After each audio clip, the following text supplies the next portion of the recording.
السلام علیکم۔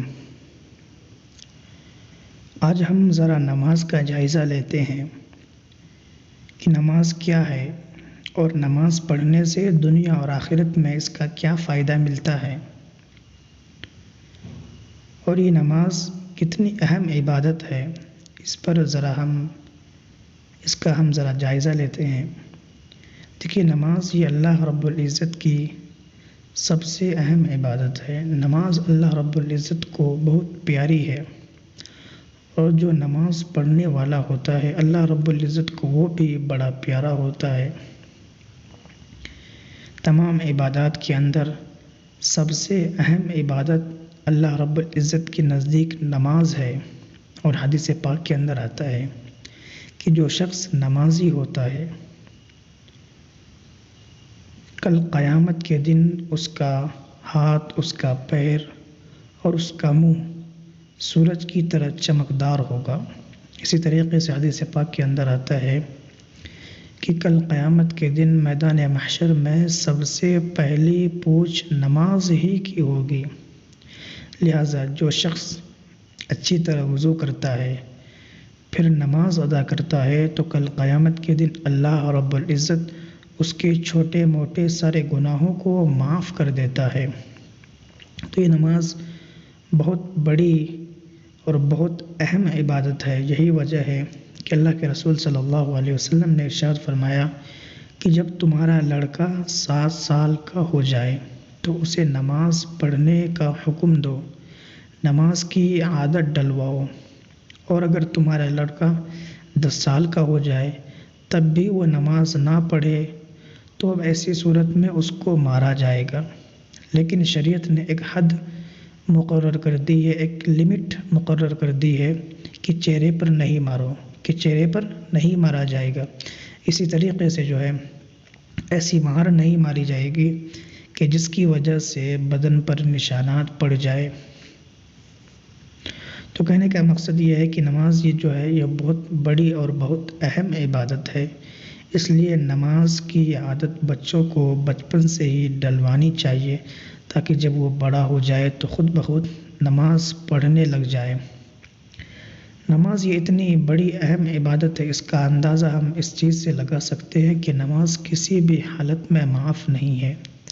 انسان چاہے گھر میں بیٹھا ہو تب بھی نماز پڑھنی ہے، سفر میں ہو تب بھی نماز پڑھنی ہے، صحت اور تندرستی ہے تب بھی نماز پڑھنی ہے، صحت اور تندرستی نہیں ہے، بیمار ہے تب بھی نماز پڑھنی ہے۔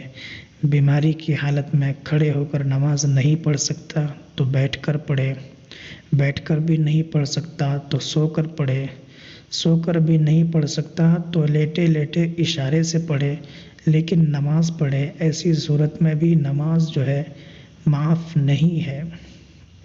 تو ایک دوسری حدیث میں آتا ہے کہ اللہ رب العزت نے فرشتوں کی ایک ایسی جماعت مقرر کر رکھی ہے جو ہمیشہ قیام کی حالت میں ہوتی ہے۔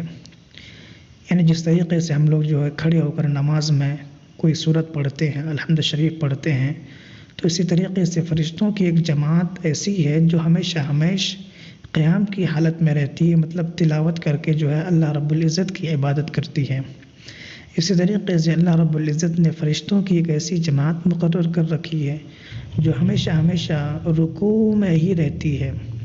اسی طریقے سے اللہ رب العزت نے فرشتوں کی ایک ایسی جماعت تیار کر رکھی ہے جو ہمیشہ سجدے میں رہ کر اللہ رب العزت کی عبادت کرتی ہے۔ اور اسی طریقے سے اللہ رب العزت نے فرشتوں کی ایک ایسی جماعت مقرر کر رکھی ہے جو ہمیشہ بیٹھ کر یعنی تشہد کی حالت میں اللہ رب العزت کی عبادت کرتی رہتی ہے۔ لیکن اللہ رب العزت کا اس امت پر بڑا کرم ہے، احسان ہے کہ اس نے امت محمدیہ کو ایک ایسی عبادت عطا فرمائی ہے کہ جو فرشتوں کی ان مختلف عبادت کو لیے ہوئے ہے۔ یعنی نماز یہ ایک ایسی عبادت ہے کہ اس کے اندر قیام بھی ہے، اس کے اندر رکوع بھی ہے، اس کے اندر سجدہ بھی ہے، اس کے اندر بیٹھنا یعنی تشہد بھی ہے۔ تو فرشتوں کی عبادت کرنے کا مختلف طریقہ ہے، وہ سارا طریقہ صرف نماز کے اندر موجود ہے، اور اللہ رب العزت کا اس امت پر یہ بڑا احسان ہے اس لیے ہر مسلمان کو چاہیے کہ وہ نماز کو پڑھ کر اللہ رب العزت کو راضی کر لے اور اپنے رب کو خوش کر لے۔ اسی طریقے سے انسان جب نماز پڑھتا ہے تو دنیا کے اندر اس کا کچھ فائدہ ہوتا ہے کہ جو نماز پڑھتا ہے لوگ اس سے محبت کرتے ہیں، لوگ اس کی عزت کرتے ہیں، لوگ اس کا ادب و احترام کرتے ہیں، اس کی باتیں سنی جاتی ہیں، اس کی سفارش قبول کی جاتی ہے۔ اسی طریقے سے جنت کے اندر تو اللہ رب العزت نے اس کے لیے بڑی بڑی نعمتیں تیار کر رکھی ہیں اور خود جنت جیسی عظیم نعمت اس کو عطا فرماتے ہیں۔ تو یہ اللہ رب العزت کا بڑا کرم و احسان ہے کہ اس نے ہم سب کو نماز جیسی اہم اور برکت والی اور ثواب والی عبادت عطا فرمائی ہے۔ آمین وآخر دعوانا ان الحمد للہ رب العالمین۔